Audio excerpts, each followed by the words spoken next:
एक बहुत बड़ा आंदोलन करेंगे। आजकल का जो राजनीति है युवाओं के लिए राजनीति नहीं है, ये अर्थ का राजनीति है। इसलिए अब हमको ऐसा लग रहा है कि राजनीति करना महापाप है। बोलने का काम किया जिसका खमियाजा आज जगत नारायण निषाद भुगत रहा है और दीपक निषाद भुगत रहे हैं। और हम लोग भावना में आकर जो बह गए, कुछ बोल गए पार्टी के लिए, नेता के लिए, जिसका खमियाजा हम लोग भुगत रहे हैं। राजनीति संभव नहीं है और इसमें हम लोग सफल नहीं हो सकते हैं। इसलिए हमने कल ही राजनीति से इस्तीफा डाल दिया है और एक बहुत बड़ा ऐलान भी करेंगे जिससे सभी दल चकित रह जाएगा चंपारण की धरती पर कि आप लोग संभल जाइए, नहीं तो आपका जीवन बर्बाद हो जाएगा। पैसे और समय के बर्बादी से आपका जीवन असफल हो सकता है। अपने समय को और पैसा को बर्बाद ना करे। ये पार्टी कुछ नहीं देने वाली है। मुकेश सहनी हो, मदन सहनी हो, अजय निषाद हो, कोई भी हो, सब लोग अपने लिए और अपने परिवार के लिए लगा है, कोई समाज के भलाई के लिए नहीं लगा है। और हमारा समाज जो है ये शिक्षा के क्षेत्र में काफ़ी पीछे है। नमस्कार, मेरा नाम अनूप नारायण सिंह है और आप बिहार टॉप को देखना प्रारंभ कर चुके हैं। हमारे साथ जगत प्रसाद निषाद जी हैं जो पहले जदयू में थे और बाद में मुकेश सहनी से प्रभावित होकर, ये बेतिया के रहने वाले हैं, मुकेश सहनी के पार्टी में शामिल हो गए थे। फिर मुकेश सहनी के रवैये को देखते हुए कल इन्होंने पार्टी छोड़ दी। बेतिया में मछुआरा समाज यानी निषाद समाज के बड़े नेता हैं और फायर ब्रांड समझे जाते हैं। छात्र जीवन से ही राजनीति में रहे हैं। और बड़ा सवाल कि मुकेश सहनी के पास गए थे, खूब आप तेवर में थे, क्यों छोड़ दिया था? देखिए, सबसे पहले तो आपके इस चैनल के देखने वाले उन तमाम साथियों को मैं अपने हृदय से आभार व्यक्त करता हूँ। आजकल का जो भैया राजनीति है, ये आजकल का जो राजनीति है युवाओं के लिए राजनीति नहीं है, ये अर्थ का राजनीति है। इसमें जो आर्थिक रूप से जो लोग मजबूत हैं उन्हीं की पोछ होती है।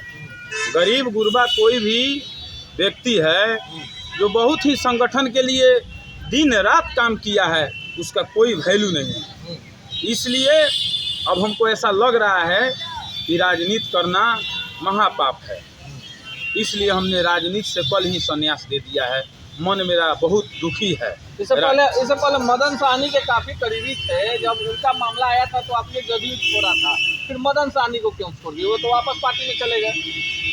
तो वहाँ भी हमको ठेस मिला भैया। और पूरे बिहार में मदन सहनी के लिए कोई नहीं बोला तो एक दीपक निषाद और एक जगत नारायण निषाद, दो ही व्यक्ति पूरे बिहार से, और उसका आप साक्षी हैं। आप भी इस बात को जान रहे हैं कि जगत नारायण निषाद और दीपक निषाद बोलने का काम किया जिसका खमियाजा आज जगत नारायण निषाद भुगत रहा है और दीपक निषाद भुगत रहे हैं। और माननीय मंत्री जी का इस्तीफा वापस हो गया। आज वह पुनः मंत्री पद पर हैं, ऐशो आराम की ज़िंदगी जी रहे हैं। और हम लोग जहाँ थे उससे बहुत 100 कदम से ज़्यादा, हज़ारों कदम पीछे चले गए राजनीति में। तो उससे घाटा हम लोग को हुआ और हम लोग भावना में आकर जो बह गए, कुछ बोल गए पार्टी के लिए, नेता के लिए, जिसका खमियाजा हम लोग भुगत रहे हैं। और मुकेश सहनी बहुत बड़ा रथ लाए हैं, कहते हैं सहनी का वोट जो है हम अपने जेब में लेके चल रहे हैं। फिर उनके पास भी आप गए तो फिर उनसे मन क्यों पट गया? ना, वो ऐसा बात नहीं है। मुकेश सहनी अपना राजनीति करे, समाज के लिए राजनीति कर रहे हैं। हमारी शुभकामना उनके साथ हैं।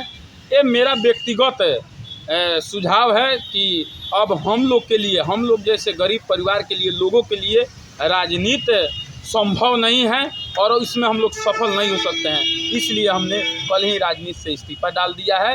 पुनः आगे विचार किया जाएगा जैसा समय आएगा। समय हमेशा एक साथ नहीं रहता है, समय बदलते रहता है और समय के साथ पुनः विचार किया जाएगा।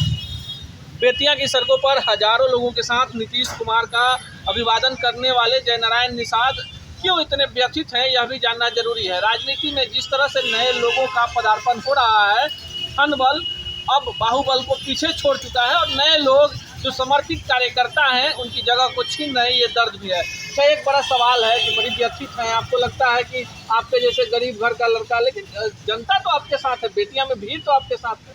हाँ, जनता मेरे साथ है और मैं इसका आपको मैं बोला ना कि समय आने दीजिए, हम इसका आपको रिजल्ट देंगे। समय के साथ हम एक बहुत बड़ा आंदोलन करेंगे और एक बहुत बड़ा ऐलान भी करेंगे जिससे सभी दल चकित रह जाएगा चंपारण की धरती पर।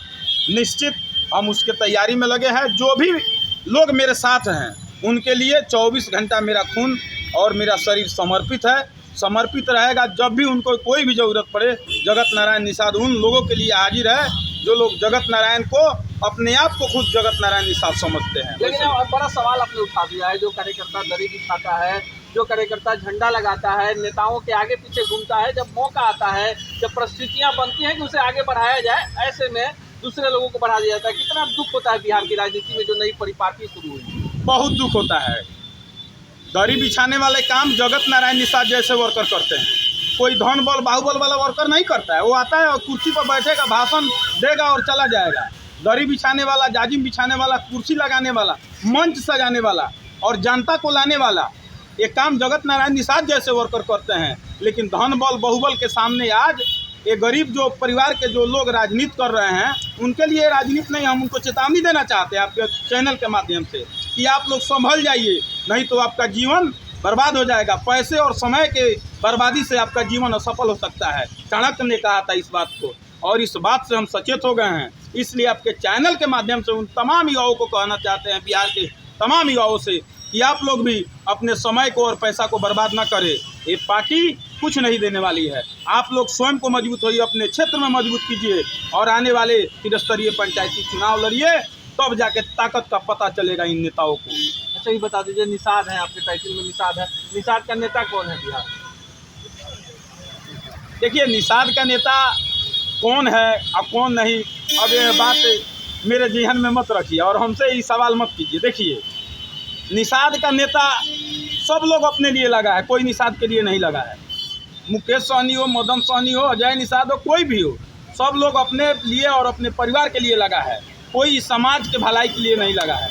आज मुकेश सहनी को अगर महागठबंधन या बीजेपी एनडीए गठबंधन शामिल कर लेती तो क्या मुकेश सहनी निषाद आरक्षण यात्रा निकालते? नहीं निकालते। यात्रा निकालने का मकसद है कि उनकी कहीं पूछ नहीं हो रही है, इसलिए यात्रा निकाल रहे हैं। और यात्रा से किनको लाभ होगा? मुकेश सहनी को लाभ होगा, किसी निषाद समाज के बेटा को लाभ नहीं होने वाला है। और मान लीजिए कि जब बीजेपी को आरक्षण ही देना है तो बीजेपी अपने आरक्षण क्यों नहीं देगी कि मुकेश सहनी के डबली बजाने पर आरक्षण देगी, संजय निषाद के डबली बजाने पर आरक्षण देगी, मदन सहनी के पदयात्रा पर आरक्षण देगी, या अजय निषाद के सदन में बोलने से आरक्षण देगी। बीजेपी स्वयं आरक्षण देगी और उसका लाभ वो स्वयं न लेगी। तब न इस समाज का लोग कहेगा कि नहीं, जब भारतीय जनता पार्टी का सरकार आया तो उन्होंने इस समाज को आरक्षण देने का काम किया। तो मुकेश सहनी, अजय निषाद, संजय निषाद, मदन सहनी के नाम पर क्यों आरक्षण देगी? ये तो महामूर्ख वाली बात है। और हमारा समाज जो है ये शिक्षा के क्षेत्र में काफ़ी पीछे है, इसलिए इन लोगों को समझ में नहीं आ रहा है। लेकिन वो दिन दूर नहीं, बहुत ही जल्द रिजल्ट भी सामने आ जाएगा। राजनीति में जब मौका परस्ती आगे बढ़ती है तो ऐसे कर्मठ युवा जो वर्षों से किसी राजनीतिक दल के समर्पित कार्यकर्ता होते हैं, उनका मन टूटता है। और यही बिहार की भूमि है जहां से एक नया जन आंदोलन शुरू होता है। मिलेंगे ऐसे ही तल्ख सवालों के साथ किसी अन्य शख्सियत से। देखते रहिए बिहार टॉक के डिजिटल प्लेटफॉर्म। ऐसी ही खबरों के लिए जुड़े रहिए बिहार टॉक से। यूट्यूब पर लाइक और सब्सक्राइब करें, बेल आइकन जरूर दबाएं। फेसबुक, ट्विटर और इंस्टा पर फॉलो करें। धन्यवाद।